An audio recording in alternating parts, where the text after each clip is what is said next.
Yo, what's going on, guys? This is Try back with another video. In today's video, we're going to be discussing my top 5 teams in the NBA today. I'm going to be ranking them 1 through 5, and I'm going to give you my reasons why I have them there. So let's just hop right into it. Alright, so to start off, at number 5, I have the Toronto Raptors. The Toronto Raptors, they went 59-23 last year. They had the best record in the East.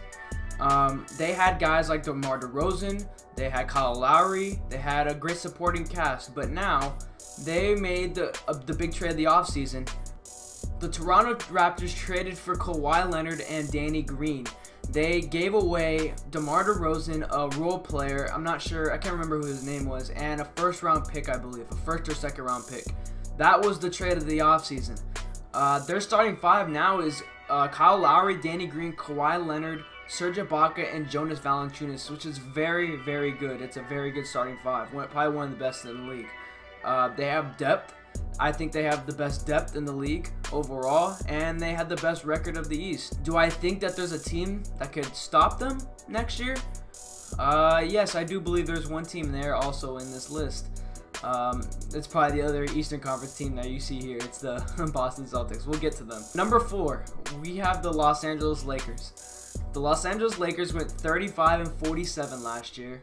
They made the move of the offseason.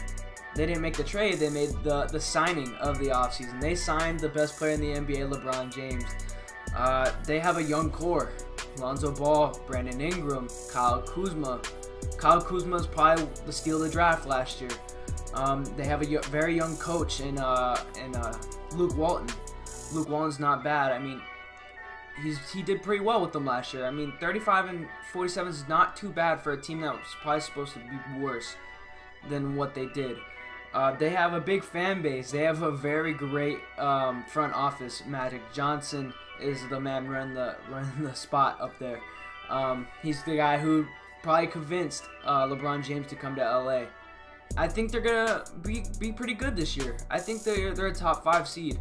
As you can see, I have them in my top 5. LeBron James is the best player in the NBA, and he can make any team one of the top 5 teams in the NBA. You saw what he did with Cleveland last year. Took him to the finals basically by himself. He had a very poor supporting cast, not much help, and he did it on his own. Yeah, he got shut out. Yeah, he got swept in the finals, but the fact that he got him there, it was probably one of his biggest accomplishments so far in his career. Number 3, we have Boston. The Boston Celtics. 55-27 last year. Second seed in the East. They lost Gordon Hayward in the first 5 minutes of the season.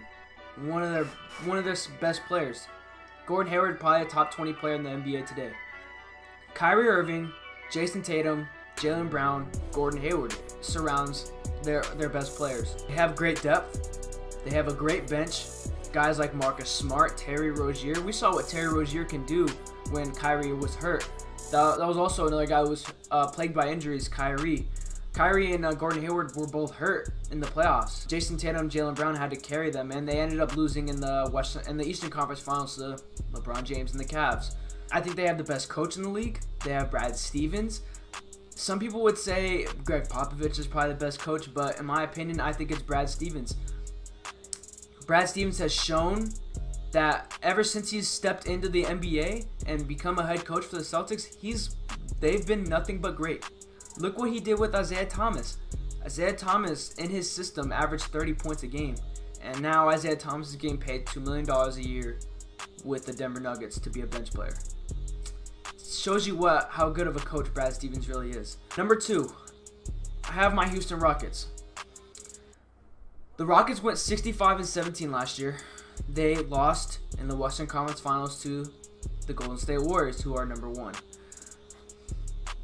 They were plagued by injuries in the playoffs.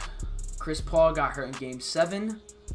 He was out for the rest of the series, and James Harden was left to fend for himself as the only star on the Rockets against the 4 stars of the Golden State Warriors, and they ended up losing in Game 7. The Rockets had the best record in the league last year. They have the best supporting cast, in my opinion. I think Eric Gordon coming off the bench, with the healthy Rockets team, Eric Gordon coming off the bench, I think he's the best 6-man in the league. I really do. I know Lou Williams won the Sixth Man of the Year last year, but I think Eric Gordon deserves to be the best sixth man in the league. Deserves to have that title. Now they have guys like Melo, who will be coming off the bench, a great scorer. He's going to be the number 1 option. Eric Gordon is probably going to start this year. Actually, I think Mike D'Antoni has said that Eric Gordon's probably going to start over Melo, because we all know Melo needs the ball in his hands, which is it was a great decision in my opinion to have Melo coming off the bench. He'll probably be our 6th man. We'll have guys like James Ennis, who's played very well so far over the offseason. James Harden has said he's brought energy, defense, which is what the team is all about, energy and defense. Do I think this team can get it done? Yes, I do, especially if they get Jimmy Butler. If Jimmy Butler comes to the Rockets this offseason, they're the best team in the NBA in my opinion. Number 1, we have Golden State. We all know what Golden State has done. Golden State went 58-24 last year. They were 2nd in the West. They have Steph, Clay, KD, Draymond, Boogie. The big signing was DeMarcus Cousins, Boogie Cousins. Boogie, at his best, is the best center in the NBA, which is pretty sad to hear, knowing that he's in Golden State. He signed for $5 million. That's the problem. The Golden State Warriors have been to the finals for 3 straight years, and they've won 3 titles over the last 5 years. This team has assembled the best starting 5 in NBA history. Do I think they can be beaten? Yes, I do. I think they struggle on the bench. Yes, I know they have Andre Iguodala, but that is really the only bench player they have. Sean Livingston has had his ups and downs, but in my opinion, I think he's a one-dimensional player. Overall, behind them two, they don't have anybody else really. They lost JaVale McGee. They lost David West, who retired. After Iggy and Sean Livingston, I don't think they have anything else. Behind that starting 5, if you can get past the starting 5, if you can outwork them, I know it's going to be tough, but I think they're beatable. I really do. They have the best starting 5 in the NBA, and they're number 1 for a reason, because of that starting 5. Kevin Durant's arguably the 2nd best player in the league. DeMarcus Cousins is the best center in the league. Steph Curry is a top 5 point guard in the league, maybe top 3. Klay Thompson's a top 5 shooting guard. They have top 5s everywhere. Draymond Green's a top 5 power forward. They're just unbeatable across the board. Like I said, I do think they can be beaten. Houston took them to 7.